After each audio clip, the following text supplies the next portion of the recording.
La servitude moderne est une servitude volontaire, consentie par la foule des esclaves qui rampent à la surface de la terre. Ils achètent eux-mêmes toutes les marchandises qui les asservissent toujours un peu plus. Ils courent eux-mêmes derrière un travail toujours plus aliénant, que l'on consent généreusement à leur donner s'ils sont suffisamment sages. Ils choisissent eux-mêmes les maîtres qu'ils devront servir. Pour que cette tragédie mêlée d'absurdité ait pu se mettre en place, il a fallu tout d'abord ôter aux membres de cette classe toute conscience de son exploitation et de son aliénation. Voilà bien l'étrange modernité de notre époque. Contrairement aux esclaves de l'Antiquité, aux serfs du Moyen-Âge ou aux ouvriers des premières révolutions industrielles, nous sommes aujourd'hui devant une classe totalement asservie, mais qui ne le sait pas, plutôt qui ne veut pas le savoir. Ils ignorent par conséquent la révolte, qui devrait être la seule réaction légitime des exploités. Ils acceptent sans discuter la vie pitoyable que l'on a construite pour eux. Le renoncement et la résignation sont la source de leur malheur. Voilà le mauvais rêve des esclaves modernes, qui n'aspirent finalement qu'à se laisser aller dans la danse macabre du système de l'aliénation.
À mesure qu'ils construisent leur monde par la force de leur travail aliéné, le décor de ce monde devient la prison dans laquelle il leur faudra vivre.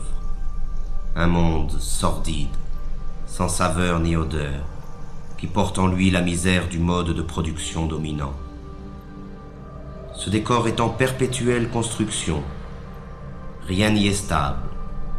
La réflexion permanente de l'espace qui nous entoure trouve sa justification dans l'amnésie généralisée et l'insécurité dans lesquelles doivent vivre ses habitants. Il s'agit de tout refaire à l'image du système. Le monde devient tous les jours un peu plus sale et bruyant, comme une usine. Chaque parcelle de ce monde est la propriété d'un État ou d'un particulier. Ce vol social, qu'est l'appropriation exclusive du sol, se trouve matérialisé dans l'omniprésence des murs, des barreaux, des clôtures, des barrières et des frontières. Ils sont la trace visible de cette séparation qui envahit tout. Mais parallèlement, l'unification de l'espace selon les intérêts de la culture marchande est le grand objectif de notre triste époque. Le monde doit devenir une immense autoroute, rationalisée à l'extrême, pour faciliter le transport des marchandises. Tout obstacle, naturel ou humain, doit être détruit. L'habitat dans lequel s'entasse cette masse servile est à l'image de leur vie. Il ressemble à des cages, à des prisons, à des cavernes. Mais contrairement aux esclaves ou aux prisonniers, l'exploité des temps modernes doit payer sa cage.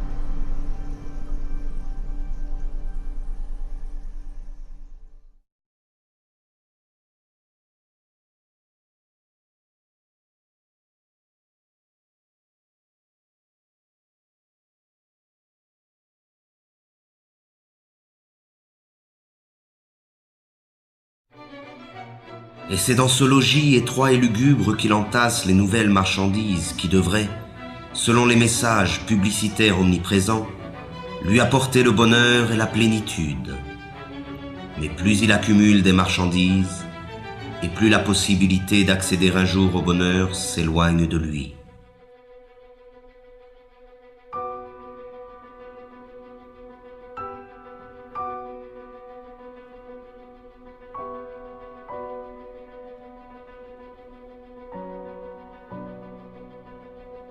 La marchandise, idéologique par essence, dépossède de son travail celui qui la produit et dépossède de sa vie celui qui la consomme.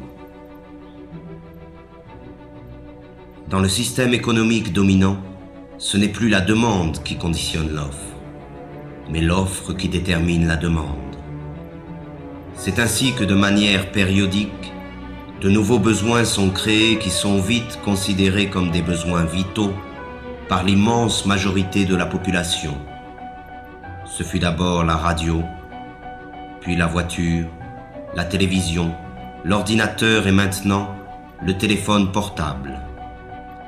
Toutes ces marchandises, distribuées massivement en un laps de temps très limité, modifient en profondeur les relations humaines. Elles servent d'une part à isoler les hommes un peu plus de leurs semblables et d'autre part à diffuser les messages dominants du système. Les choses qu'on possède finissent par nous posséder.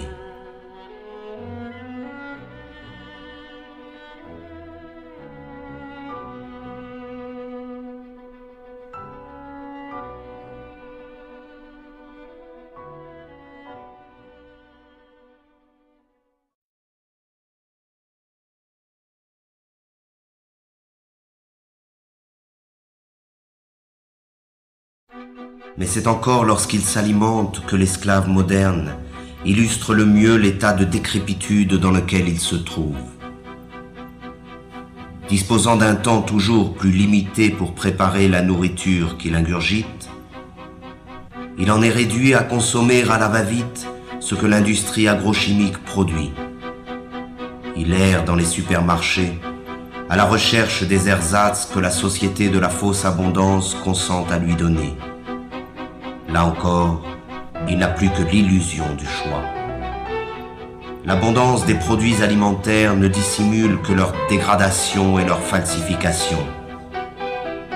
Il ne s'agit bien notoirement que d'organismes génétiquement modifiés, d'un mélange de colorants et de conservateurs, de pesticides, d'hormones et autres inventions de la modernité. Le plaisir immédiat est la règle du mode d'alimentation dominant, de même qu'il est la règle de toutes les formes de consommation. Et les conséquences sont là qui illustrent cette manière de s'alimenter. Mais c'est face au dénuement du plus grand nombre que l'homme occidental se réjouit de sa position et de sa consommation frénétique. Pourtant, la misère est partout où règne la société totalitaire marchande. Le manque est le revers de la médaille de la fausse abondance. Et dans un système qui érige l'inégalité comme critère de progrès, même si la production agrochimique est suffisante pour nourrir la totalité de la population mondiale, la faim ne devra jamais disparaître.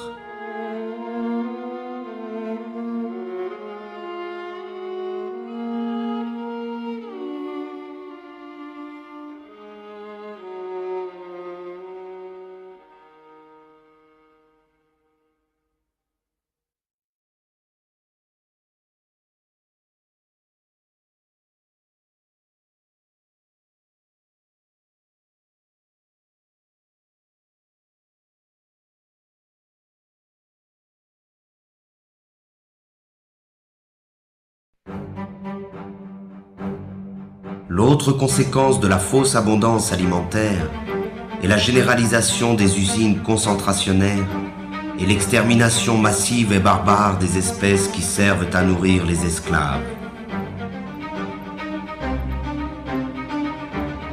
Là se trouve l'essence même du mode de production dominant. La vie et l'humanité ne résistent pas face au désir de profit de quelques-uns.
Le pillage des ressources de la planète, l'abondante production d'énergie ou de marchandises, les rejets et autres déchets de la consommation ostentatoire hypothèquent gravement les chances de survie de notre Terre et des espèces qui la peuplent. Mais pour laisser libre cours au capitalisme sauvage, la croissance ne doit jamais s'arrêter. Il faut produire, produire et reproduire encore.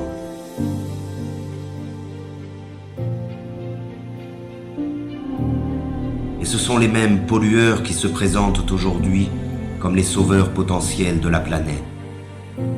Ces imbéciles du show business subventionnés par les firmes multinationales essaient de nous convaincre qu'un simple changement de nos habitudes de vie suffirait à sauver la planète du désastre. Et pendant qu'ils nous culpabilisent, ils continuent à polluer sans cesse notre environnement et notre esprit. Ces pauvres thèses pseudo-écologiques sont reprises en chœur par tous les politiciens véreux à court de slogans publicitaires. Mais ils se gardent bien de proposer un changement radical dans le système de production. Il s'agit comme toujours de changer quelques détails pour que tout puisse rester comme avant.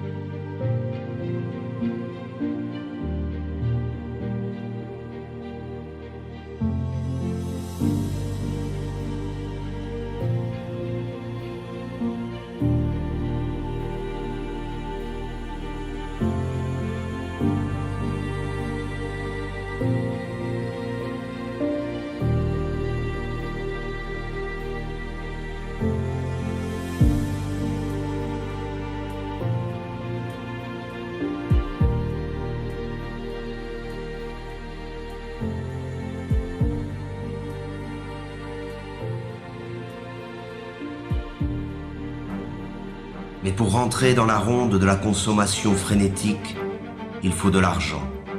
Et pour avoir de l'argent, il faut travailler, c'est-à-dire se vendre. Le système dominant a fait du travail sa principale valeur. Et les esclaves doivent travailler toujours plus pour payer à crédit leur vie misérable. Ils s'épuisent dans le travail, perdent la plus grande part de leur force vitale et subissent les pires humiliations. Ils passent toute leur vie à une activité fatigante et ennuyeuse pour le profit de quelques-uns. L'invention du chômage moderne est là pour les effrayer et les faire remercier sans cesse le pouvoir de se montrer généreux avec eux. Que pourraient-ils bien faire sans cette torture qu'est le travail? Et ce sont ces activités aliénantes que l'on présente comme une libération. Quelle déchéance et quelle misère!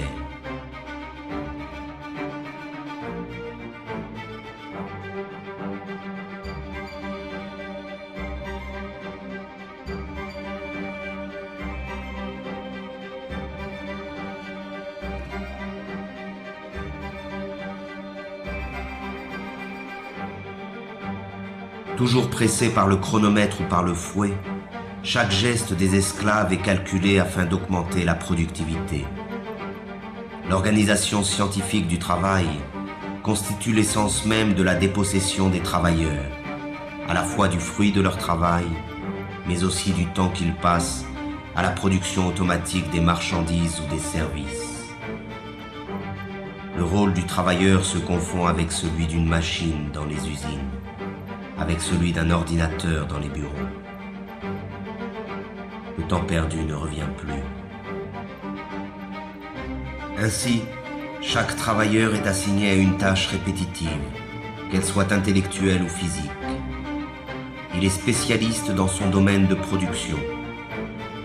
Cette spécialisation se retrouve à l'échelle de la planète dans le cadre de la Division internationale du travail. On conçoit en Occident, on produit en Asie et l'on meurt en Afrique.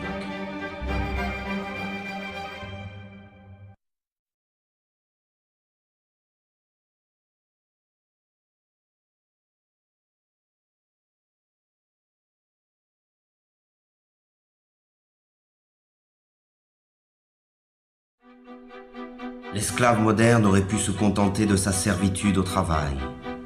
Mais à mesure que le système de production colonise tous les secteurs de la vie, le dominé perd son temps dans les loisirs, les divertissements et les vacances organisées.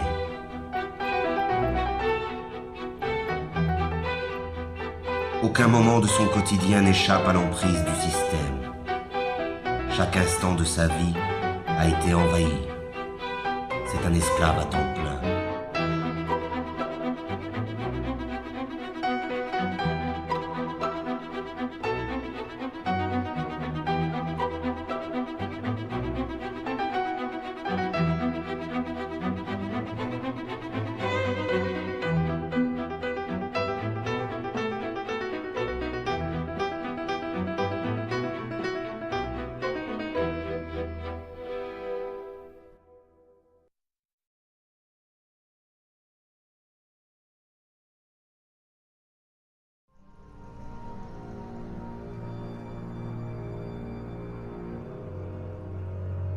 La dégradation généralisée de son environnement, de l'air qu'il respire et de la nourriture qu'il consomme, le stress de ses conditions de travail et de l'ensemble de sa vie sociale sont à l'origine des nouvelles maladies de l'esclave moderne.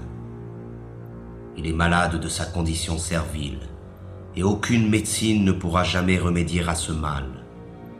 Seule la libération la plus complète de la condition dans laquelle il se trouve enfermé peut permettre à l'esclave moderne de se libérer de ses souffrances.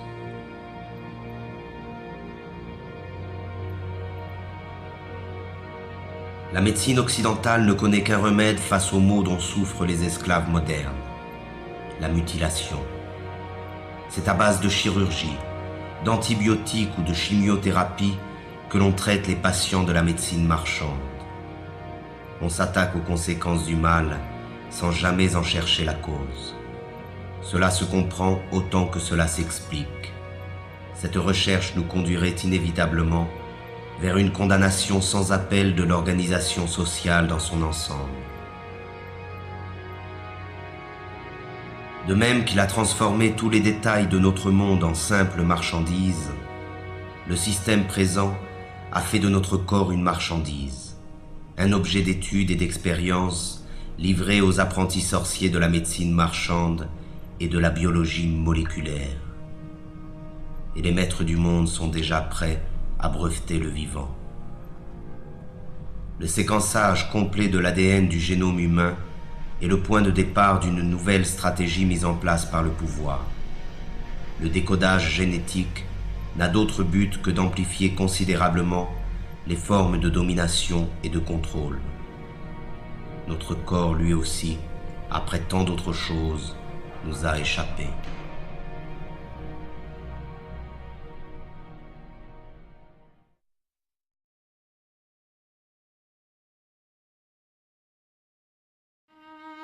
Le meilleur de sa vie lui échappe, mais il continue, car il a l'habitude d'obéir depuis toujours. L'obéissance est devenue sa seconde nature. Il obéit sans savoir pourquoi, simplement parce qu'il sait qu'il doit obéir. Obéir, produire et consommer, voilà le triptyque qui domine sa vie. Il obéit à ses parents, à ses professeurs, à ses patrons, à ses propriétaires, à ses marchands. Il obéit à la loi et aux forces de l'ordre. Il obéit à tous les pouvoirs car il ne sait rien faire d'autre. La désobéissance l'effraie plus que tout, car la désobéissance, c'est le risque, l'aventure, le changement. Mais de même que l'enfant panique lorsqu'il perd de vue ses parents, l'esclave moderne est perdu sans le pouvoir qui l'a créé. Alors il continue d'obéir.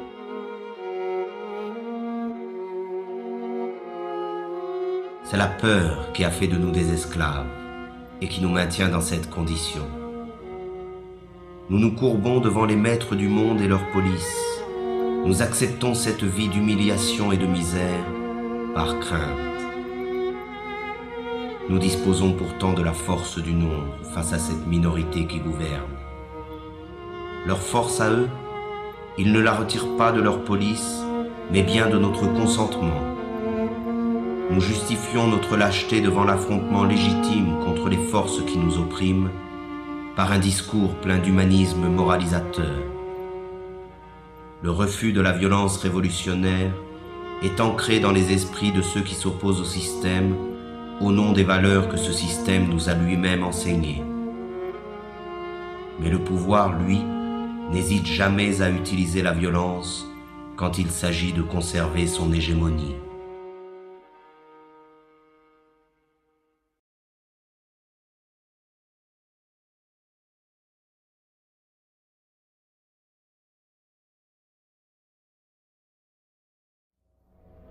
Pourtant, il y a encore des individus qui échappent au contrôle des consciences, mais ils sont sous surveillance.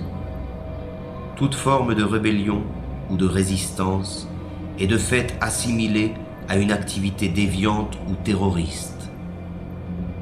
La liberté n'existe que pour ceux qui défendent les impératifs marchands. L'opposition réelle au système dominant est désormais totalement clandestine. Pour ses opposants, la répression est la règle en usage. Et le silence de la majorité des esclaves face à cette répression trouve sa justification dans l'aspiration médiatique et politique à nier le conflit qui existe dans la société réelle.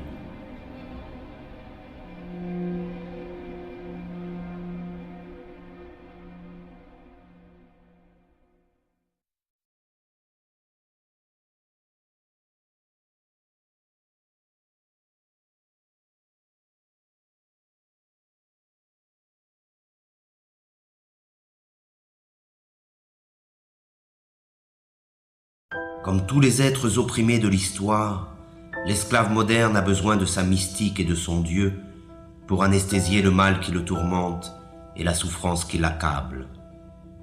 Mais ce nouveau Dieu, auquel il a livré son âme, n'est rien d'autre que le néant, un bout de papier, un numéro qui n'a de sens que parce que tout le monde a décidé de lui en donner. C'est pour ce nouveau Dieu qu'il étudie, qu'il travaille, qu'il se bat et qu'il se vend. C'est pour ce nouveau Dieu qu'il a abandonné toute valeur et qu'il est prêt à faire n'importe quoi.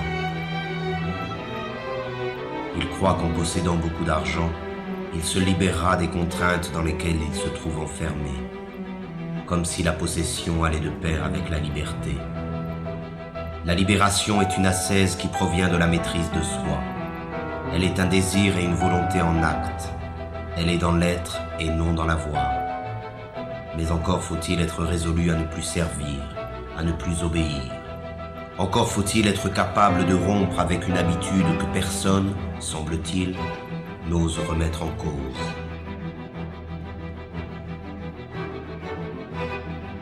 Or, l'esclave moderne est persuadé qu'il n'existe pas d'autre alternative à l'organisation du monde présent.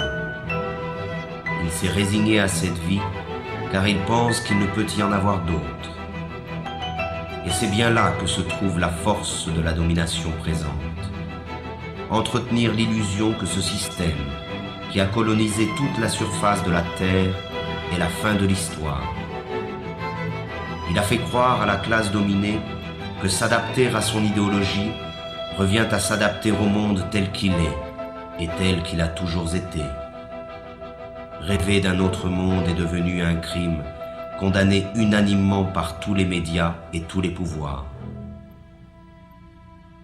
Le criminel est en réalité celui qui contribue, consciemment ou non, à la démence de l'organisation sociale dominante. Il n'est pas de folie plus grande que celle du système présent.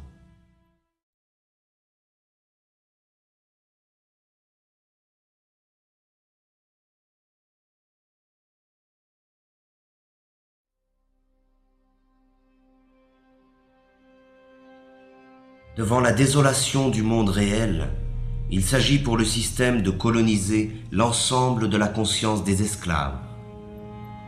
C'est ainsi que dans le système dominant, les forces de répression laissent progressivement place à la dissuasion, qui dès la plus petite enfance accomplit son œuvre de formation des esclaves. Ils doivent oublier leurs conditions serviles, leur prison et leur vie misérable.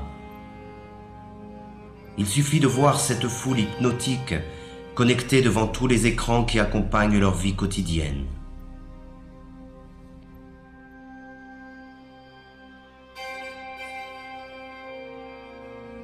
Ils trompent leur insatisfaction permanente dans le reflet manipulé d'une vie rêvée, faite d'argent, de gloire et d'aventure.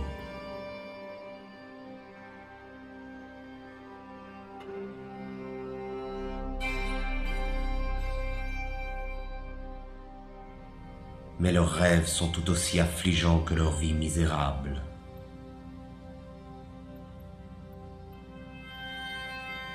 Il existe des images pour tous et partout. Elles portent en elles le message idéologique de la société moderne et servent d'instruments d'unification et de propagande. Elles croissent à mesure que l'homme est dépossédé de son monde et de sa vie.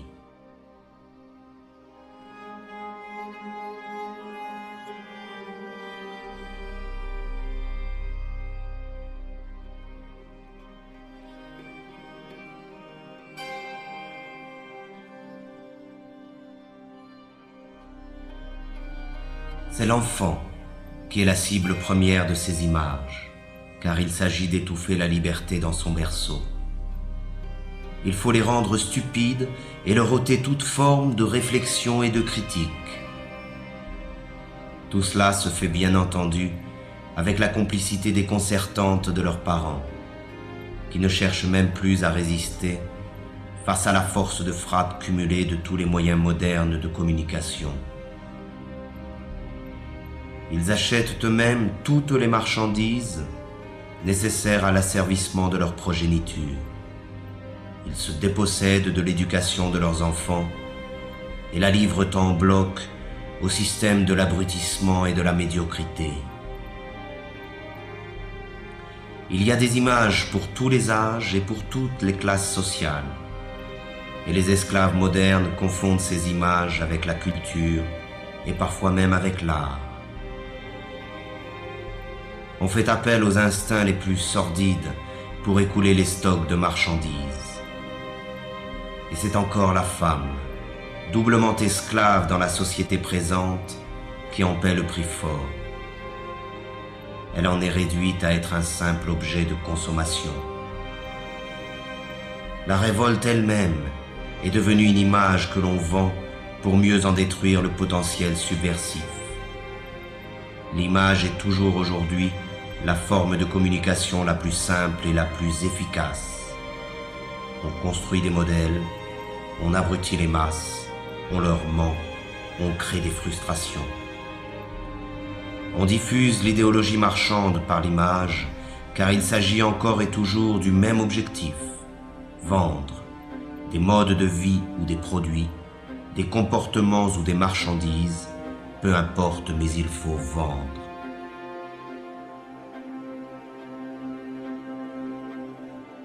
Ces pauvres hommes se divertissent, mais ce divertissement n'est là que pour faire diversion face au véritable mal qui les accable. Ils ont laissé faire de leur vie n'importe quoi et ils feignent d'en être fiers. Ils essaient de montrer leur satisfaction, mais personne n'est dupe. Ils n'arrivent même plus à se tromper eux-mêmes lorsqu'ils se retrouvent face au reflet glacé du miroir.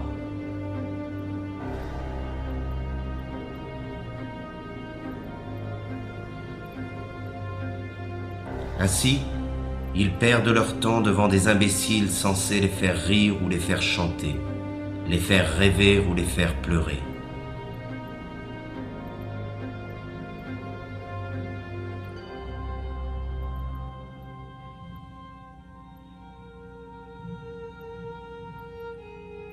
On mime à travers le sport médiatique les succès et les échecs, les forces et les victoires que les esclaves modernes ont cessé de vivre dans leur propre quotidien. Leur insatisfaction les incite à vivre par procuration devant leur poste de télévision.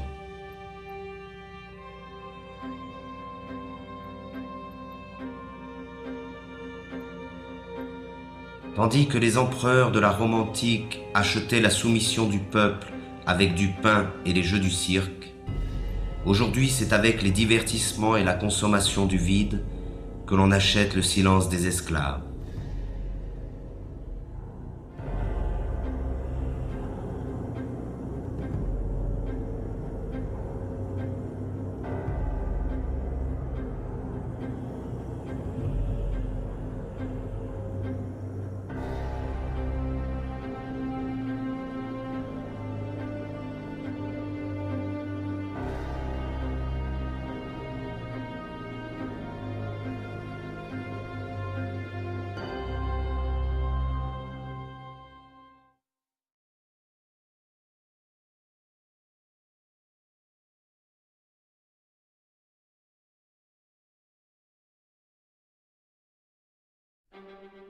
La domination sur les consciences passe essentiellement par l'utilisation viciée du langage par la classe économiquement et socialement dominante.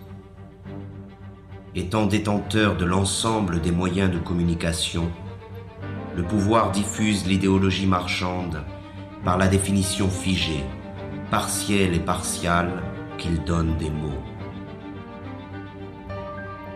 Les mots sont présentés comme neutres et leur définition comme allant de soi. Mais sous le contrôle du pouvoir, le langage désigne toujours autre chose que la vie réelle. C'est avant tout un langage de la résignation et de l'impuissance, le langage de l'acceptation passive des choses telles qu'elles sont et telles qu'elles doivent demeurer. Les mots travaillent pour le compte de l'organisation dominante de la vie. Et le fait même d'utiliser le langage du pouvoir nous condamne à l'impuissance. Le problème du langage est au centre du combat pour l'émancipation humaine. Il n'est pas une forme de domination qui se surajoute aux autres. Il est le cœur même du projet d'asservissement du système totalitaire marchand. C'est par la réappropriation du langage, et donc de la communication réelle entre les personnes, que la possibilité d'un changement radical émerge de nouveau. C'est en cela que le projet révolutionnaire rejoint le projet poétique. Dans l'effervescence populaire, la parole est prise et réinventée par des groupes étendus. La spontanéité créatrice s'empare de chacun et nous rassemble tous.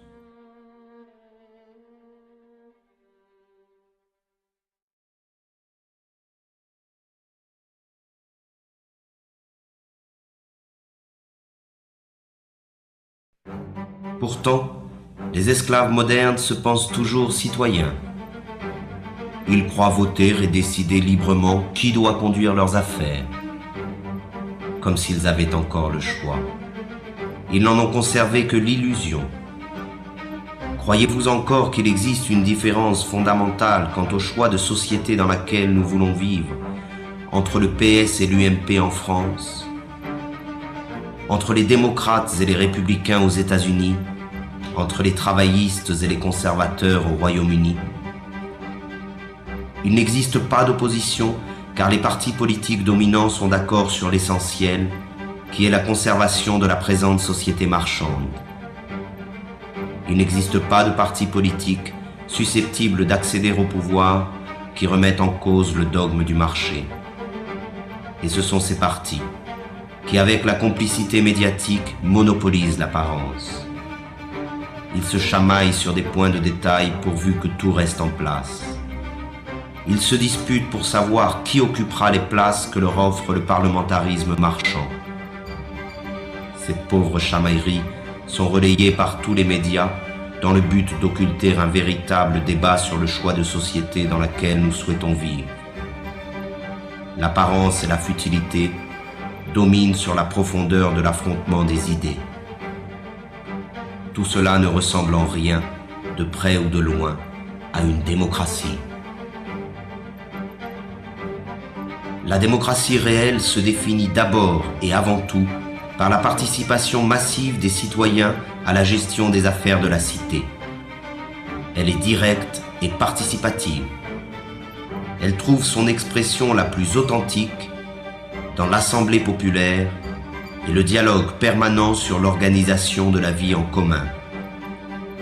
La forme représentative et parlementaire, qui usurpe le nom de démocratie, limite le pouvoir des citoyens au simple droit de vote, c'est-à-dire au néant, tant il est vrai que le choix entre gris clair et gris foncé n'est pas un choix véritable.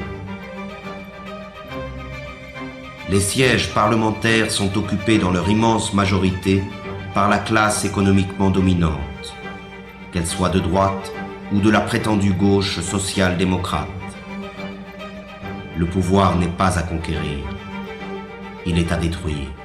Il est tyrannique par nature, qu'il soit exercé par un roi, un dictateur ou un président élu.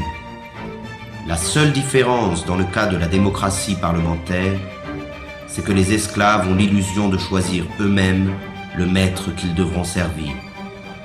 Le vote a fait d'eux les complices de la tyrannie qui les opprime. Ils ne sont pas esclaves parce qu'il existe des maîtres, mais il existe des maîtres parce qu'ils ont choisi de demeurer esclaves.